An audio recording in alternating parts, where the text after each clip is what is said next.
Hola, soy el doctor Francisco Cordero, endocrinólogo del Hospital Clínico de la Universidad de Chile.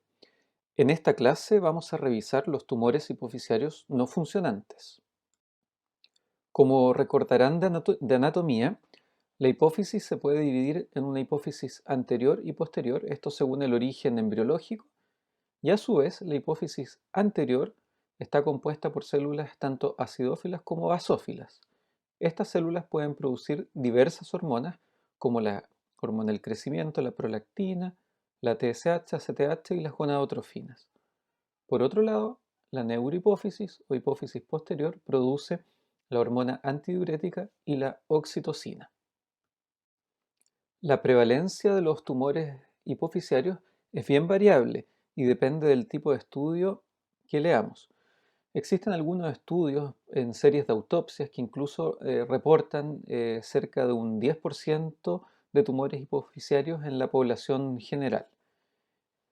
De todos modos, la gran mayoría serían microadenomas y no hay diferencias entre hombres y mujeres. Cuando uno se enfrenta a un tumor en la hipófisis, si bien es cierto, la gran mayoría de los incidentalomas corresponden a adenomas hipofisiarios en más de un 85%, siempre tenemos que estar atentos a otras causas, tanto neoplásicas como no neoplásicas, y de las neoplásicas pueden haber tumores benignos y tumores malignos. Además, pueden haber enfermedades infiltrativas, granulomatosas, inflamatorias, infecciosas. Así es que, digamos, no todo tumor en la hipófisis es un adenoma. Siempre tenemos que estar atentos a hacer el diagnóstico diferencial de cualquier masa celular. Los adenomas hipofisiarios los vamos a clasificar uno según el tamaño, que si miden menos de un centímetro los vamos a llamar microadenomas y si miden más de un centímetro los vamos a llamar macroadenomas. Y a su vez, los tumores los podemos clasificar según la producción hormonal y así distinguimos los tumores funcionantes de los no funcionantes. La gran mayoría de los adenomas que nos vamos a encontrar en la práctica clínica son o bien tumores no funcionantes o prolactinomas dentro de los funcionantes. Y en una menor frecuencia o proporción vamos a encontrar tumores que producen hormona del crecimiento y que van a dar como cuadro clínico la acromegalia, tumores que producen la CTH, que van a dar el Cushing, y tumores que producen TSH, que van a dar un hipertiroidismo de origen central. Los tumores no funcionantes se caracterizan porque clínicamente no hay evidencia de producción hormonal y bioquímicamente tampoco hay evidencia de producción hormonal. Sin embargo, cuando estos tumores son operados y en la biopsia se hace estudio por inmunohistoquímica, la gran mayoría sí tiñe para gonadotrofinas o subunidades de las gonadotrofinas. Un porcentaje menor no tiene tinción y un porcentaje menor aún puede teñir para otras hormonas como ACTH, GH, TSH, prolactina o mixtos. Ahora, estos tumores, aunque tiñan, si no liberan a la circulación, se comportan como un no funcionante y en este caso se llaman adenomas silentes. Con respecto a la presentación clínica y el diagnóstico, la gran mayoría de los microadenomas van a ser asintomáticos y en general van a ser un hallazgo incidental durante un examen radiológico realizado por alguna otra causa. Entonces, los microadenomas habitualmente son detectados en algún estudio por imagen, realizado por ejemplo por un estudio de cefalea, se hace una imagen y aparece un microadenoma. Por lo tanto, corresponden a incidentalomas. Los macroadenomas también pueden ser incidentalomas, pero al ser grandes, mayores a un centímetro, ya pueden dar algunos síntomas propios por efecto de masa del tumor, como son la cefalea, defecto del campo visual o hipopituitarismo por compresión del tejido hipofisiario o del tallo hipofisiario. Menos frecuente pueden debutar como una apoplejía, que es una hemorragia de la hipófisis del tumor, ¿cierto? Pueden producir oftalmoplegia, déficit de los pares craneanos que se encuentran en el seno cavernoso y por compresión del quiasma óptico pueden producir atrofia óptica. El hipopituitarismo en general, como les comentaba, se puede producir en los macroadenomas. Y en la mayoría de los macroadenomas no funcionantes, el hipopituitarismo, ya sea parcial o total, está presente en un buen porcentaje. Vamos a encontrar déficit de hormona del crecimiento en más del 80%, hipogonadismo en más del 70%. Después podemos encontrar déficit del eje tiroideo, del eje suprarrenal, déficit de prolactina.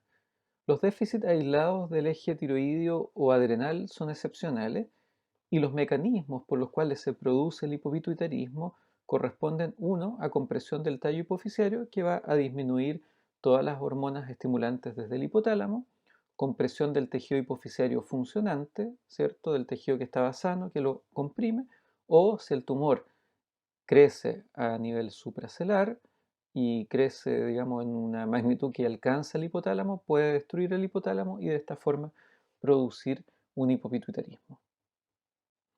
Cuando nos enfrentamos a un paciente con un macroadenoma o que tenga déficit de alguna hormona, es importante siempre evaluar todos los ejes. Ahora, ¿cómo vamos a evaluar cada uno de los ejes? En esta tabla vamos a resumir el estudio y la clínica. Entonces, el déficit de cortisol, ¿cierto? El hipocortisolismo. En el estudio, lo más importante es obtener un cortisol plasmático matinal. Si este es menor a 3 microgramos por decilitro, ya indica una insuficiencia adrenal y no es necesario confirmar. Un valor sobre 15 va a excluir el diagnóstico y los valores de ACTH en general, cuando es un hipocortisolismo de origen central, va a estar normal o baja. Por lo tanto, la CTH solo nos ayuda a identificar si la insuficiencia suprarrenal es primaria o secundaria. ¿Ya? Nunca deben pedir una CTH sola sin cortisol. El test de ACTH o test de estímulo, ¿cierto? Cuando tenemos después del estímulo un cortisol menor a 18, a los 30 o 60 minutos indica una insuficiencia adrenal. Ahora, para la insuficiencia suprarrenal secundaria, como en este caso, es importante que hayan pasado al menos unas 6 semanas, en que es el tiempo que demora en atrofiarse las suprarrenales, porque si, por ejemplo, después de una cirugía hipoficiaria hacemos un test de CTH muy precozmente, puede salir normal y siendo que el paciente tenga una insuficiencia adrenal. La clínica es exactamente igual a la insuficiencia suprarrenal primaria, o sea, vamos a tener fatiga, debilidad, mareo, náuseas, vómitos, hipotensión, hipoglicemia, hiponatremia. Eh, la diferencia con la primaria es que acá va a haber palidez, en la primaria va a haber hiperpigmentación y también acá se genera la astenia, la anorexia, baja de peso e hipoglicemia. Con respecto al eje tiroideo, el hipotiroidismo de origen central, vamos a tener unas hormonas tiroideas, la T4 libre baja y la TSH normal baja o incluso levemente elevada, o sea, inadecuadamente elevada como uno lo ve en un hipotiroidismo primario. Es importante que recuerden esto porque el control del hipotiroidismo lo vamos haciendo solo con la T4 libre porque si la TSH está baja nunca va a subir. La clínica es exactamente igual al hipotiroidismo de origen primario. Vamos a tener cansancio, intolerancia al frío, constipación, aumento de peso, pérdida del cabello, piel seca, bradicardia, voz ronca, bradipsiquia. El hipogonadismo, lo que tenemos que evaluar son las hormonas que producen las gónadas, ¿cierto? El estradiol o la testosterona en el caso del hombre y mujer respectivamente.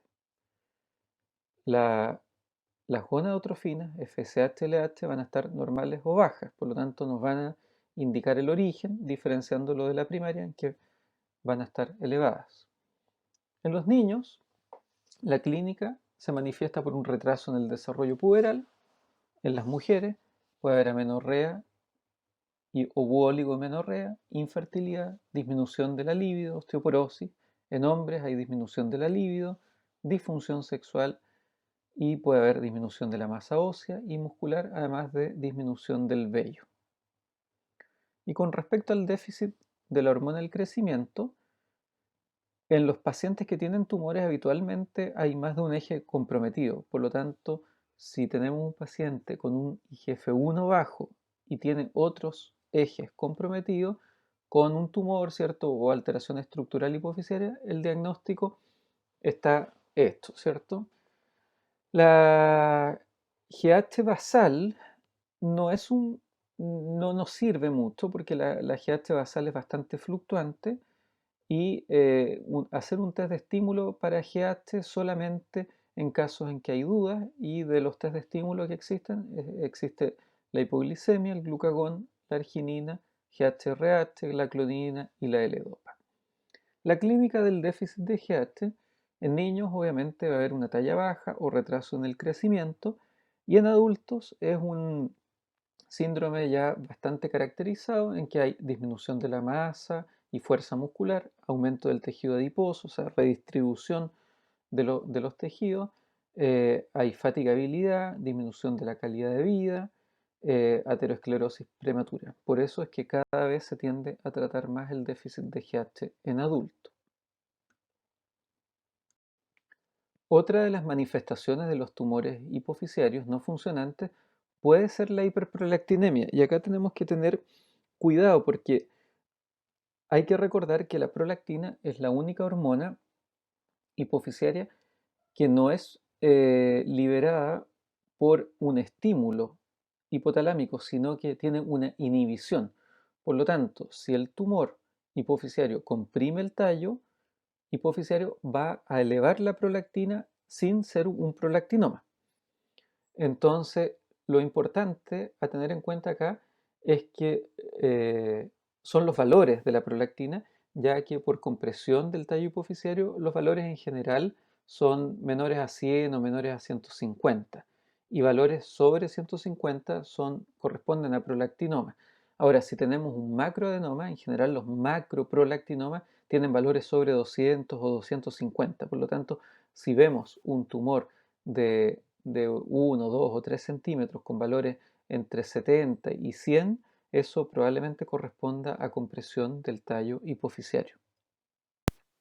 Como les había mencionado anteriormente, otra de las manifestaciones clínicas de un tumor hipofisiario puede ser la apoplejía. La apoplejía en general se considera una emergencia endocrina y está producida por una hemorragia o infarto de un adenoma hipofisiario. Y es caracterizada por cefalea de inicio súbito, em, que puede tener o no deterioro de la agudeza visual y oftalmoplegia según comprometa o no los nervios que están rodeando a la hipófisis. Hay que recordar que sobre la hipófisis está el quiasma óptico, y en el seno cavernoso están los nervios oculomotores. Rara vez se produce en otro tipo de tumores como tuberculomas, metástasis, craniofaringiomas. Cuando un tumor hipofisiario crece hacia lateral, puede comprometer el seno cavernoso. Y como les mencionaba anteriormente, el seno cavernoso aloja a los nervios oculomotores. Tenemos el tercero, el cuarto, el sexto y algunas ramas del quinto. Por lo tanto, dependiendo del nervio oculomotor, es la manifestación clínica que vamos a tener. Entonces, si tenemos compromiso, por ejemplo, del tercer par, vamos a tener una ptosis y un estrabismo divergente en ese ojo. En esta diapositiva podemos apreciar un macroadenoma con crecimiento a nivel supracelular y hacia el seno cavernoso izquierdo. Para estudiar los tumores hipofisiarios es fundamental hacer un estudio por imágenes. Antiguamente se utilizó la radiografía de silla turca, el escáner, pero en la actualidad el gol estándar para evaluar toda la región celar es la resonancia magnética de silla turca. La resonancia de silla turca, sea con contraste o sin contraste, nos permite evaluar profundamente toda la anatomía y todas las estructuras que rodean a la hipófisis. Entonces, en la resonancia podemos evaluar la hipófisis y su relación hacia arriba con el quiasma, hacia lateral con el seno cavernoso y hacia inferior con el seno esfenoidal. Por lo tanto, la resonancia nos va a entregar mucha información tanto de la hipófisis como de las estructuras vecinas. En esta diapositiva vemos una resonancia de silla turca absolutamente normal. Vemos el tejido hipofisiario normal. En este caso tenemos un T1 sin contraste a mano izquierda y a mano derecha el T2.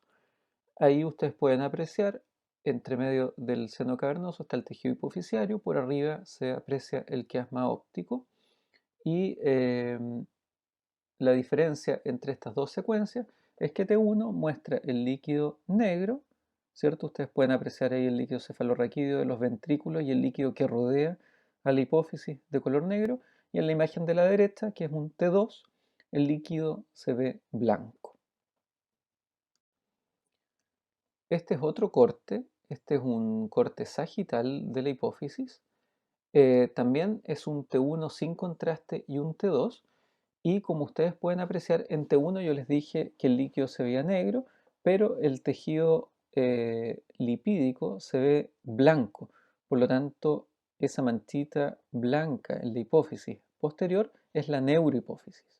Por lo tanto, para ver neurohipófisis en el corte sagital debe ser en T1 sin contraste la podemos apreciar. Y en T2, ahí ven una hipófisis normal en T2, pero acá ya no se distingue tan bien la neurohipófisis. En la evaluación de cualquier tumor o masa celular, ya hemos visto la evaluación hormonal, la evaluación imagenológica y, por último, tenemos que hacer una evaluación neurooftalmológica. Dentro de la evaluación neurooftalmológica está la evaluación del campo visual, y acá podemos ver arriba un campo visual normal, y cuando hay compromiso quiasmático se produce una hemianopsia. Entonces ahí tenemos una imagen de cómo vería un paciente con un defecto quiasmático, y abajo vemos un campo visual de Goldman donde se aprecia el defecto campimétrico. El defecto campimétrico inicial producido por un tumor hipofisiario corresponde a una cuadrantopsia como el campo visual superior que tenemos en las imágenes. Abajo vemos cuando ya va avanzando el daño a nivel del quiasma y se produce una hemianopsia bitemporal. Lo importante de diagnosticar los tumores hipofisiarios a tiempo o de operarlos a tiempo lo podemos ver en esta diapositiva, en que arriba ustedes ven el campo visual con el cual se presentó un paciente con un macroadenoma. Ustedes ven que en el ojo izquierdo tenía una hemianopsia y en el ojo derecho prácticamente estaba ciego. Esas son las imágenes preoperatorias.